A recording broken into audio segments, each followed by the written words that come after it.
I just want to say that tonight's broadcast is being sponsored by Rabbi Victor Hyman, Little Nishmas, his grandfather.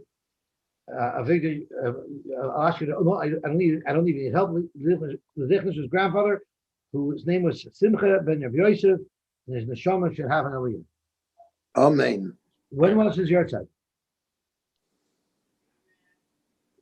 A week ago, but that's okay. Okay. We're supposed to make the announcement a week ago, but the Nishmas, Nachamor Simcha ben Rav Yosef, and like his name says, Simcha, he should bring a lot of Simcha to all of his children in 9 o'clock. Right. And to Klal Yisrael. And the Klal Yisrael. That's right. Okay. So David, you had a teretz for Duvi's kasha? So maybe say the kasha again. Duvi's kasha was, it ends up that it's not a kasha at all. But the kasha is that if they're going to ask you to carry pachas Dalet Amos to stay still because a person might go more than Dalet Amos, so why don't they make that gzeir everywhere? And what I found out is that they do. It's actually also the tchila everywhere. I was wrong. The whole problem was that I was simply wrong. You're not allowed to carry pachas in Dalet Amos or Rosh Hashanah. You cannot. So, and that's why I think Mr. Shimon holds you should make the human chain because he doesn't want to allow you to carry pachas without it. I thought the question was more on the Tanakama or the other pshat. The other guy was on Shimon. If it's 100% mutter, so why would somebody not allow it? So the answer to that was Rabbi Yonason, who said that since a Maratzim might not realize that making this human chain is mutter, because of that, there's a Maratzim. Okay, so that's what Steinzal says. Oh, that's the Kavaltik. Again, it's also Rabbi Yonason. Yeah, I saw it in the Achan Boys Mishnais in the Toshis Yom Tov quotes him. There was a second question that was asked on the earlier shir on Friday. There were two questions. Do you remember what it was? I don't remember what the second one was. But you have the teretz for it. No, I don't have the teretz for it because I didn't understand the question. So I only had the teretz for the first question. Okay, we'll start from the Mishnah today. Okay, in today's Gemara, I have an Amarachis question. There's a problem I'm going to ask you when we get there. There's a kasha that I have that it can't be a good kasha, but I can't figure out the answer. So when we get there, I'll ask them. Hopefully they'll be able to figure something out. Okay, let's see the Heilige Gemara. The Sefer Allah Skupa. A person was reading a Sefer. Now in those days, Svarim didn't have binding. A Sefer was a scroll. So you're reading a scroll on the doorstep. When this galgal a Sefer miyadai, and it slipped out of your hand. So you're holding on to one end, but the other end rolled out and it's lying outside. So the halacha is goyloi etzloi. You're allowed to roll it up to bring it back to you. The Gemara is going to explain. What if you were fiddling on the roof and you were reading a sefer? And the scroll unrolled out of your hand on the roof. Again, you're holding on to one end of it. If the scroll did not reach within 10 tvachim of the ground, you could roll it back up to yourself. But if it reached within 10 tvachim of the ground, you can no longer roll it up. So what you should do is to protect the writing, turn it over so the ksav should face down and shouldn't get damaged. So right off the bat, we need to understand the difference between the first case of the Mishnah and the second case of the Mishnah. The first case of the Mishnah doesn't make any restrictions. You can always roll it back when you're on the eskupa. But when you're on the roof, then there's conditions. So the Gemara is going to explain.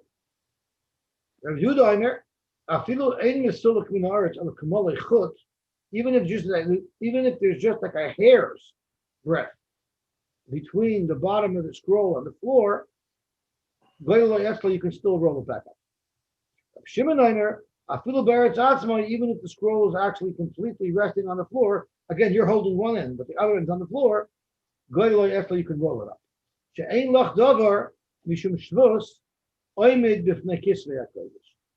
The whole problem here at worst is a derabbanan, because as long as you're holding one end, there's no hanacha on the other end. The question is, if there was a hanacha, then you might have an issue to bring it from Mishus Rabbin to Mishus Yochel. So it's only a derabbanan, it's a gzera. You don't make gzeras derabbanan when you have kisvei hakodesh and there's a question of there being in design. You don't make any isur of derabbanan.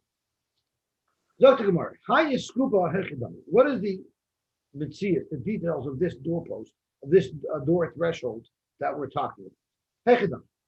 Eleni is skupa rishus hayachid, the kama rishus harabim. If the skupa is the rishus hayachid, and right in front of it, there's an area of rishus harabim, and now the question is, since the scroll rolled out, had I dropped it completely, it would be lying in the rishus harabim, and we would have to make a gzera that you're not allowed to. If it actually fell into the rishus harabim and I let go of it, it would be an issue deraisa to retrieve it and bring it back into the rishus hayachid. Now that you're holding one end, should we answer it midrabanan? So the loy gazrinan dilman nafel v'asalasu. We don't make a gzera that you might drop it completely, and then it's completely in the rishus harabim, and there would be an issue deraisa to retrieve. We're not going that if we allow you to roll it up, you might also go and retrieve it if it was completely in the rishus harabim. And that's what you might want to suggest is what the first case of the Mishnah is. But frankly, more if that's the case, money. Who holds that we're never worried about a deraisa when it comes to covet of kisvei kodesh? Zok Gemara, Reb Shimon, that would have to be Reb Shimon, the Amar, Kol Dover, Shehumi Shemishvos, anything that would only be also because of a gzera derabbanan, such as rolling up the scroll, Einoi Oimid B'fnei kisvei kodesh. We ignore those gzeras when it comes to rescuing and protecting kisvei kodesh. Fine, that would work well. But the problem is if we go on in the Mishnah in the Sefer, Rabbi Yehuda Omer, Afilu Ein Misuluk Min Haaretz Ala Molei Echad Goy Lo Yetzer. Rabbi Yehuda argues, and Rabbi Yehuda holds if it's on the ground, you cannot roll it back. You can only roll it back if it's still hanging off, it's not touching the ground. And then Rabbi Shimon Shita gets reintroduced. Rabbi Shimon Omer, Afilu Ba'aretz Atzma Goy Lo Yetzer. So are you suggesting that the ratio of the Sefer Rabbi Shimon, the ratio of the Mishnah, and the Sefer of the Mishnah is going according to the Shita of Rabbi Shimon and Mitzvah Rabbi Yehuda, and the middle is Rabbi Yehuda? That's an unconventional structure for a Mishnah, to be going back and forth from one opinion to the next. Rabbi Yehuda, as a matter of fact, that's exactly how I'm learning Pshat in ratio of the Sefer Rabbi Shimon, Mitzvah Rabbi Yehuda. So that's the simplest Pshat. But Rabbi wanted to suggest that no, up until the Mishnah introduced Rabbi Shimon, everything was following the Shita of Rabbi Yehuda. And then we have a problem. How can we understand the first case of the Mishnah, which says that if the scroll is even on the floor, you're allowed to roll it back up? When Rabbi Yehuda says clearly that if the scroll is actually on the floor, you may no longer roll it back up. The case where Rabbi Yehuda expressed his opinion was about the guy on the roof who rolled it down. We're talking about an skupa, and then a skupa is different in status than a roof, because this is skupa was a skupa that many people walked on it. It was a public space. We should be zoyin kishvei hakodesh shoru rabban. So Rashi says, "La'olam is skupa rishus hayachid." It was a rishus hayachid. Avol Nedresses, it was a place where many people walked on. It wasn't a private area. The regular Arabim Oiveres Derechah. People on the public domain would walk through there and have a skupa. Uvamakam the Drisas Ragul the other London, since there's a lot of people who walk there, Ika Bezoin Kisvei HaKodesh.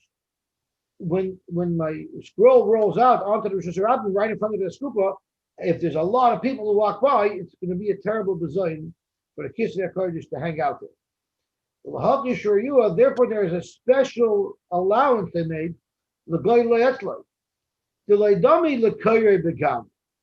It's not similar to the next case where Rabbi Yehuda said if it touches the floor, you could no longer roll it up.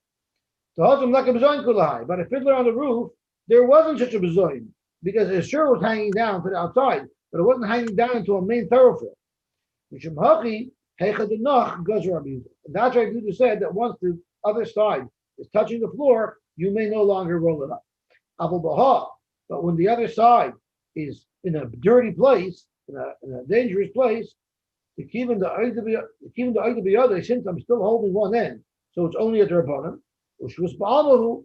Therefore, like Ashrinan, we're not gozer because we want to protect the svarim. So come to Chayis, it's two tier. If the svarim are really in danger, everybody holds you allowed to roll it up. And if they're not so in danger, so then if you the one that touches the floor, you wouldn't be able to roll it up. Zok to Gemara, that's not going to work out so well. Esvei Abadi. We have another brisa. Rashi says he doesn't know where this brisa is from, but we have another brisa that elaborates a little bit on our Mishnah and makes a chiluk and says as follows: Toich dal ramas. You're on the skupa and they're rolled into the rabbin. If it didn't go more than 3 or 3.5 amas, it's still within 4 amas. Goylei etloi, then you're allowed to roll it back up. If it rolled so far that it's already more than 4 amas into the Rosh Hashanah, hodfchoi al haksav. You have to turn it over. In other words, you can't roll it back up. First, the Gemara. The Amit Biskupa and the dresses Askina. If we're talking about this, a skupa where there's a big Rosh Hashanah in front of it and it's going to get room, and because of that, we do not make any gzeres, Mali Toich Dal Aramis, Mali Chutz Lar. What's the difference? In other words, if it was within Dal Aramis, and you would have let go of it, so the gzeir would be that you're going to carry it from a Rosh Hashanah to a Rosh Hashanah, because the skupa is a Rosh Hashanah, and the area outside of it is the Rosh Hashanah. If it goes more than 4 amas, there's a gzeir you might carry 4 amas in Rosh Hashanah. Well, guess what? Both these gzeres are gzeres to avoid a deraisa. We already know that if it just rolls out a little bit, if it's 12 amas, the brisa says that you're allowed to roll it up. So what's the difference? Why would the brisa make a distinction that more than Dal amas you can't roll it up? There's no reason why you shouldn't be able to roll it up. They're both potential deraisas. If you don't gozer about the deraisa of being machlis from Rosh Hashanah to Rosh Hashanah because you want to protect the svarim, so then why do I care if it travels 4 amas? Elo Amar Abaye, Zok Abaye, that cannot be the case because of this brisa.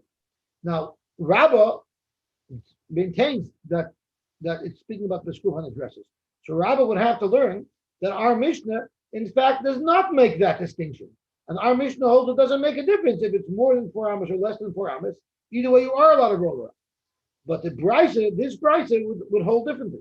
But Abaye wants to make our Mishnah consistent with this brisa as well. So therefore, Abaye changes the case. And he says, Hacha, the skupa karmelis askima. The skupa is not a Rosh Hashanah. The skupa is a karmelis. And Rashi describes that it's in the Rosh Hashanah. Now, one end of it is it's in between a Rosh Hashanah and a Rosh Hashanah. So it abuts a Rosh Hashanah and a Rosh Hashanah. Now, it's in the Rosh Hashanah. It's 3 tvachim high, and it's 4 by 4. That's a karmelis. So it's in the Rosh Hashanah. It's 3 tvachim high, and it's 4 by 4. So it's like a step that you go from there. You go on the karmelis to get into the Rosh Hashanah. But since this askupas karmelis is in itself a Rosh Hashanah, or Rosh Hashanah by Veris Lekonel, and there's a Rosh Hashanah right in front of it. So therefore, Toich Dal Aramis, if the scroll fell within Dal Aramis, the Inafalu Maisla, even if you let go of it completely, and it was actually sitting fully in the Rosh Hashanah, and you picked it up and you brought it into the Carmelis, into the scoop of Carmelis, it wouldn't be a deraisa, because we deraisa this area has the status of a Rosh Hashanah. The Rabbanon said that since it's raised, you shouldn't be able to carry from a Rosh Hashanah into this area. But the etzim, the deraisa, it has the status of a Rosh Hashanah. So therefore, if the scroll rolled out, it's still the most that might come, the most of an issue that you might encounter is an issue derabbanan. Therefore, they said you're allowed to roll up the scroll. But the never sure derabbanan. The chutz la'arbamis, if the scroll rolled out so far that now it's more than 4 amas deep into the Rosh Hashanah, well, if the entire thing fell there and I went and retrieved it, then not only would I be carrying it into the Carmelis, but I'm also first having to carry 4 amas in the Rosh Hashanah, which is a real deraisa. The ma'aselei also the chivchatos, therefore lo shoru le rabban. That's what their rabban didn't allow. So therefore, our Mishnah says if you're on a skupa and the scroll falls out of your hand, if it's within Dalet Amas, you're allowed to retrieve it because the worst case scenario is the Rabbanon. If it traveled more than 4 amas, then you're not allowed to retrieve it because we're geyser that if you had let go of your side and you went to retrieve it there, you would involve a deraisa. Yosy, Yes. I must be misunderstanding something. I'm under the impression that you can't carry from the rishus hayachat rishus harabim, even if you go 1 inch, you're over the deraisa. That's right. But this askupa is not a rishus hayachid.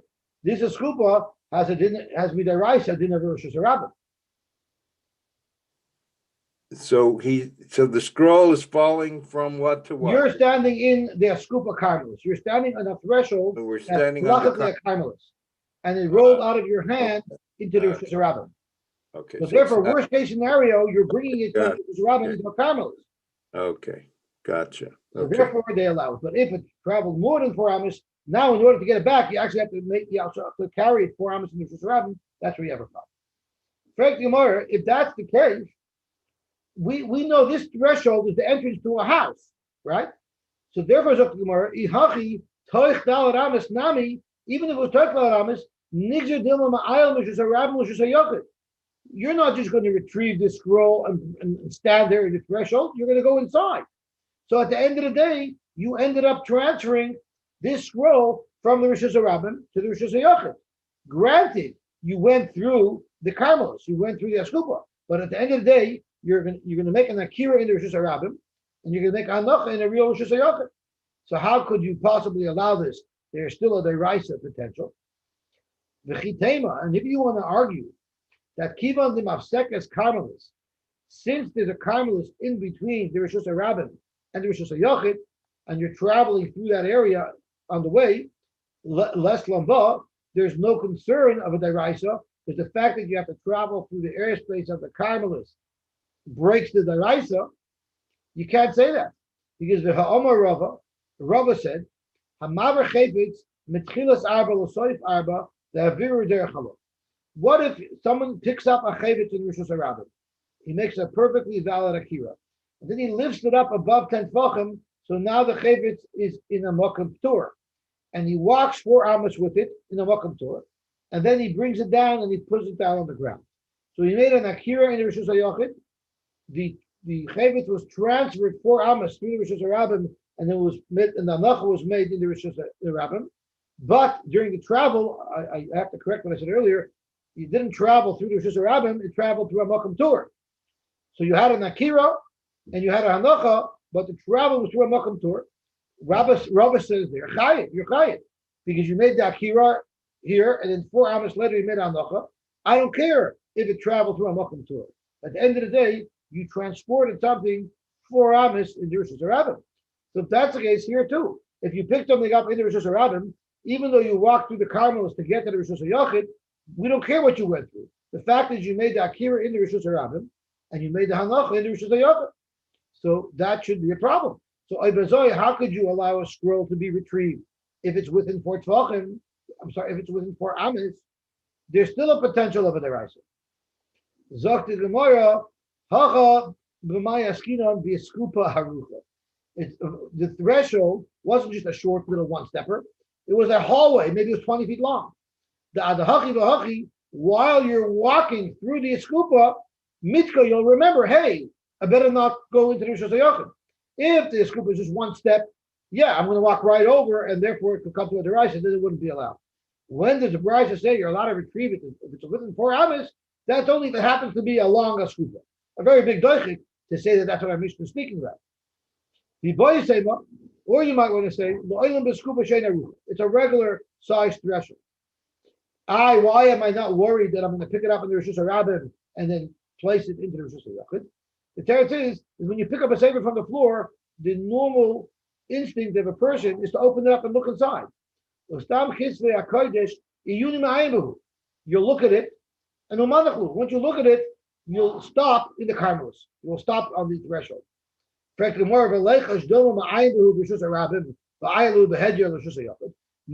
he's not going to stop in the Carmelos to look at it. Maybe as soon as he picks it up, he's going to look at it, and then he'll walk straight into Rishus Hayachid.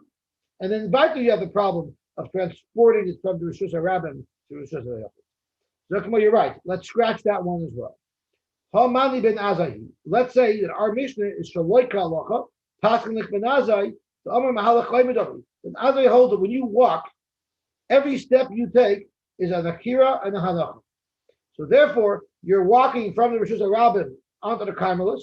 We look at it like there was a Hanacha made there, even though you're not stopping to walk. And as you continue walking into the Rosh Hashanah, it's a new Akira from the Carmelis into the Rosh Hashanah. And therefore, there's no option for the rise. Why shouldn't I worry? Why am I not worried that a guy might pick it up in the Rosh Hashanah and throw it into the Rosh Hashanah, where even Ben Azai agrees there you'd be chayiv?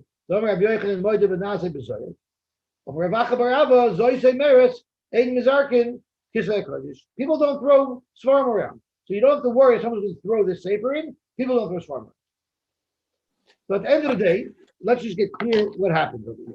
The Mishnah says that if you're standing on a skupa and your scroll unwinds, if it goes past 4 amis into the Rosh Hashanah, you can't roll it up. If it doesn't go past 4 amis into the Rosh Hashanah, you could roll it up. And the primary difference is there a chance that if I drop it completely and I try to retrieve it, is there a chance that I'll be over at the rise? If it traveled 4 amis, then if I drop it completely and I retrieve it, I'm going to have to carry it 4 amis in the Rosh Hashanah to bring back. That's going to be at the rise. But if it fell right at the opening of the Rosh Hashanah, it won't be a problem because when I carry it from the Rosh Hashanah to the Carmelis, there's no issue of the rice involved. And then even if I continue on to my house, there's no issue of the rice involved. So my problem that I have, and maybe somebody can help me, is if I remember correctly, we learned at the beginning of Masechta that there's only 2 Rishuyos that exist in the Deraisa. It's either Rosh Hashanah or Rosh Hashanah. There are no other options. Rosh Hashanah, Rosh Hashanah, and Makam Tur actually. So Rosh Hashanah or Rosh Hashanah. Carmelis is an invention of the Chachamim. And the way I understand how it was invented is there are places which are really a Rosh Hashanah. For instance, a Movi, a Chatzar without a Merit, they're really a Rosh Hashanah. Really, you should be able to carry them. But they were machmer, they treated it like a Carmelis, and they said you're not allowed to carry more than Daled Amos in these places until you make the tikkun. Or, for instance, a carpet that's more than the base of Sion, so you have a big field that's surrounded with a fence. Technically, midaraisa, that's a full Rosh Hashanah. But since it's a very big area, the Rabbanim said that we're going to treat it like a Rosh Hashanah, and therefore you're not allowed to carry more than Daled Amos. But if you took from a carpet to a Rosh Hashanah, or you carried from a Mavi into your house, you're not over deraisa because midaraisa they're all Rosh Hashanah.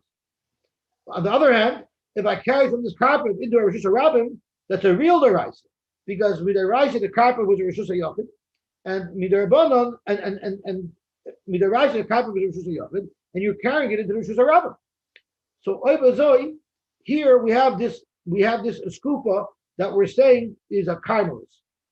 But it's a Rosh Hashanah type of Carmelis, because we're saying that if you carry from the Rosh Hashanah onto this skupa, you will not be over an Isser, because they're both technically Rosh Hashanah. So let me ask you a question. If it's technically a Rosh Hashanah, and therefore if you carry from the Rosh Hashanah onto this skupa, you're not over, how could you then go carry from this skupa into the Rosh Hashanah? Now you're carrying from an area that midaraisa a Rosh Hashanah into an area that's a Rosh Hashanah. That's a deraisa. And our Gemara says here, if you carry it through the skupa, as long as you made the hanacha in that skupa, there's not going to be any deraisas involved. But this skupa cannot be both. Midaraisa, it's either a Rosh Hashanah or it's a Rosh Hashanah.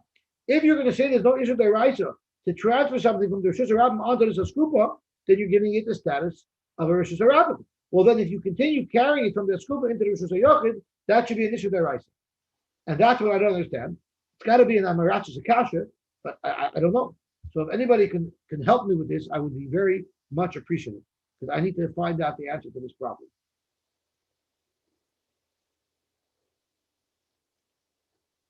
Does my kasha make even sense? I forget it there. Does it even make sense? Or am I making a stupid mistake? I don't know. Okay. So, 1 second. So when you say it's a deraisa, the askufa is a deraisa versus the deraisa must be considered Rosh Hashanah. Right. And that's why when you carried it from the Rosh Hashanah onto the skupa, you're not over in the deraisa. So where does the Malcolm Tour come in, and where does the Carmelists come in? If Well, a Makom Batur is a place that's less than Dalet al Dalet. If it's less than Dalet al Dalet, and it's 3 Tvachim high, then it's a Makom Batur. so okay, but what are the Rabbanan holding this skufa is? It's a really a Rosh Hashanah, yet they said don't carry from a Rosh Hashanah to this area. Even though technically it's Rosh Hashanah, treat it How can it be a differently. Rosh Hashanah? It's not 16 Amos. No, it's part of the Rosh Hashanah. It's in the Rosh Hashanah. It's in a Rosh Hashanah. We're talking about an area at the side of the street that's Right. raised a little bit. So that's Right. it's not But it- separated with any type of barrier from the Rosh Hashanah. So it's really just a part of the Rosh Hashanah. But since it's 3 Tvachim higher and it's not easy to access, the Rabbanan treated it like a carnival. And therefore they said don't carry from there to the Rosh Hashanah or from the Rosh Hashanah to it. Don't carry there. But if you actually did carry there, you're only over at the Rabbanan, you're not over at the Raisa. Which means Midairaisa, it's considered a Rosh Hashanah. So if it's Midairaisa, Rosh Hashanah. Right, because it's within 10 Tvachim of the ground of the Rosh Correct. Hashanah. Correct. So it's still Rosh Hashanah. But it's more than How 3 do you know it's Tvachim, so more it's than 3 Tvachim? an intermediate position. So I don't know. I don't know the answer. Okay. Now, just to finish off with I have to Gemara, think it's about an that. Zaken, the Kiss of the Kodesh. So the place can talk about halacha l'maaseh you learn from here. You know, people have a minute if they have to leave in the middle of learning, they'll put another sefer on top of their Gemara to look like I put a sefer on top of my Gemara so I can walk away, right? So the Shas are you're allowed to do that. So there are certain places who hold you not allowed to do that. But what some person will say is it depends. If you close your Gemara, let's say you have to go to the washroom, you gotta get a copy. You close your Gemara. If you're afraid someone's going to come and take that Gemara because you think no one's using it anymore, then maybe you're allowed to put something on top of it. But if no one's going to take it, so then you don't need to worry. But they all say that even if you're going to use another sefer, you should use a sefer that's less holy. For instance, on a Gemara, don't put a Chumash. You can put a Gemara. You can put a Rishon and Achron. So, because it's not appropriate that the Chumash should be serving as a place marker for your Gemara. So therefore, you should always use a sefer of lesser chashivas to act as a bookmark. Or you could do what our scroll does. You could use the ribbon. Okay. Zok Tehel Gemara. We're talking about the guy who was fiddling on the roof and he dropped at one end of the scroll. So the halacha is, the Mishnah says, that if it's within 10 tefachim on the ground, he can't retrieve it. He should turn it over to protect it. Yosy? Yes. Yosy, the Mishnah, only at the Sefer the Mishnah does it mention that it's Kisser Kodesh. But what if it's just a novel, a long novel, and so would it have the same halachas? It's mashma not. It's mashma only because even the Gemara learned that even the Reish of the Mishnah, the concern is that it's going to get dirty. It's going to get ruined, and that's why we're allowing you. Well, that's why you turn it. That's why you turn it over. Well, you only turn it over if it's too close to the ground. If it's high enough above the ground, you're allowed to roll it up. Yeah. So that's the derabbanan, and we're only allowing it, I think, because it's kisei kodesh. I don't think it would be allowed not kisei kodesh. Well, what do you think? I don't know. I think just it's noticed because that it was all only on the the- Sefer. The whole heter here is because of bezoid kisei kodesh. So a regular book you wouldn't be able to do this with. Yeah, so the Gemara does seem to, not paskin, but finalize this because it's Kisser Kodesh. Okay. But I was just wondering, when I first read the Mishnah, I thought it was talking about. Shimon was the one who said that there's no restrictions at all. Even if it's completely on the floor, we won't make exer. Everybody else say you don't make exer up to a certain point. But once it's on the floor already, you can't retrieve it, even if it's Kisei Kodesh. Okay. All right, go. So the Gemara says, in the case where you can't retrieve it, turn it over to protect the writing. In fact, Mishari, can you actually say that you're allowed to be mavaza svarim by turning them upside down? Well, Tanya, we looked at the bright. So, Kodesh svarim still in the Muslim place. Seifrim who are in the middle of writing, and they have to stop, and they don't want any dust getting on their freshly written print. So they're not allowed to turn it upside down because that's a bizayin. And you have to, they can cover it with a cover. So you see, you're not allowed to do that. So how come over here the Mishnah is suggesting that that's what you should do? So tomorrow there's a huge difference. Hasam Efsher, there you have a Rashi is there. You happen to have a cloth with you that you're using to cover. Hakalei Efsher, here you don't have anything with you, and therefore be loy upich. If you're not going to turn it over, Ika bezayin kitzvei kodesh today, it'll be even worse. So sure, it's not the greatest thing to turn it over, but compared to the option of it getting ruined, turning it over is a better option. So it's interesting because Rashi says that hachalei efsher because you don't have any shmata with you. Tosfos learns a little differently. Tosfos says hachalei efsher. If we look at the Tosfos on the first wide line, Pirish b'kontris mishum the ein loy beged mezumin. He didn't have anything with him. Ubechinam Pirish came. Rashi didn't need to say that. Afilu yesh loy. Even if he had a beged there, he couldn't drop it down to cover over the scroll because for the same reason why you're not going to roll up the scroll, also lifreis subeged. That would also disallow you from rolling down the beged to cover it. So therefore, even if you have a beged, it wouldn't be allowed. Okay, let's see the Gemara Vayter. Now we're getting to more of a complicated Gemara. Hayvchay alaksav. Frank the Gemara, what do you mean hayvchay alaksav? The haloinach. If it's only within 10 tefachim of the ground, like the Mishnah says, if it's within 10 tefachim of the ground, so the scroll rolled off the roof, it's suspended in midair, and it's within 10 tefachim of the ground. So there you're not allowed to raise it. Why can't you raise it? Well, enough. No part of it is on the ground. So why in the world shouldn't it be also to roll up? Amar Rava, I'll tell you why. Because it's not just hanging in midair. It's because of Meshuvah. You're in a building that's shaped like a teepee tent. It's the whole wall is on an angle. So yes, it rolled off the roof and now it's rolling down the wall, but the wall is also on an angle. So it's even though it's within 10 tefachim of the ground, but it's sitting on the wall. So it's parked. That's called a hanacha. And therefore, if it's within 10 tefachim of the ground and it's sitting on this wall, even though it's on a diagonal, that's enough to say that you're not allowed to retrieve it anymore. Because it's sort of on the floor within 10 tefachim of the ground. Amalei Abaye. Abaye said, so you're saying that that's the case. The Mishnah is a case of a sloped wall and there's a scroll that's actually resting on the lower part of the wall. So let's think about how this fits into the rest of the Mishnah. Rabbi Yehuda says, even if it's suspended from the ground, a hair, you're allowed to roll it back up. Now, if we're talking about a sloped wall, then it's actually resting on the wall. It's not removed from the wall. It can't be hovering in midair. It's actually resting on the sloped wall.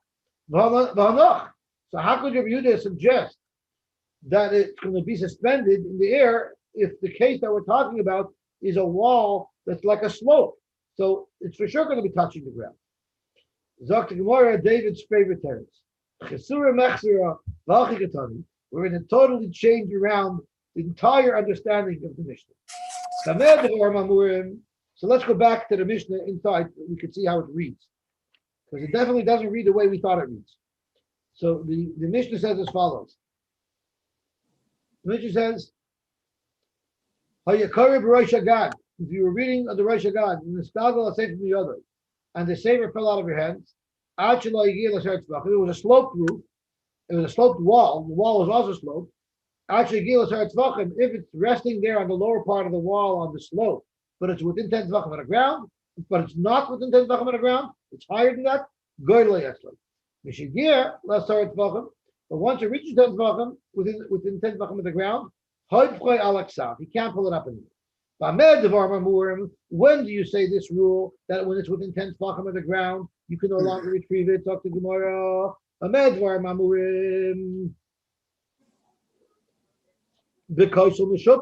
If it was a sloped wall, like we said, so the bottom of the scroll is actually sitting on the wall. But if it was a straight wall and there was no longer a slope, she'einay meshupa, if it was a straight wall, then l'mayla mishloisha goylo yetzlo. If it's not within 3 tefachim of the ground, you don't say lavud, you could just roll it back up. Lamata mishloisha, if it's within 3 tefachim of the ground, then hoichlei laksav, you'll have to turn it over. And on that, Rabbi Yehuda said, it doesn't have to be 3 tefachim above the ground. As long as it's a hair above the ground, you can still roll it up. Even if it's a hair above the ground, you can still roll it up. And just to finish off, and Reb Shimon in the Mishnah said, even if it's actually lying on the ground, you can still roll it up because there's no gezeres derabanan when it comes to protecting the crop. So now the way we're learning, you have a machlokes between the Tanakama and Reb Yehuda. The Tanakama holds if something's dangling within 3 tefachim of the ground, it's considered as if it's on the ground and you can't roll it up. And Reb Yehuda holds that even if it's dangling right above the ground, you can still roll it up. The only time you can't roll it up if it's actually on the ground. What I want to highlight is the Tanakama holds that if something's dangling within 3 tefachim of the ground, it's considered like it's on the ground. Rabbi Yehuda holds that it has to be mamish on the ground. It had to have rested on some solid ground. We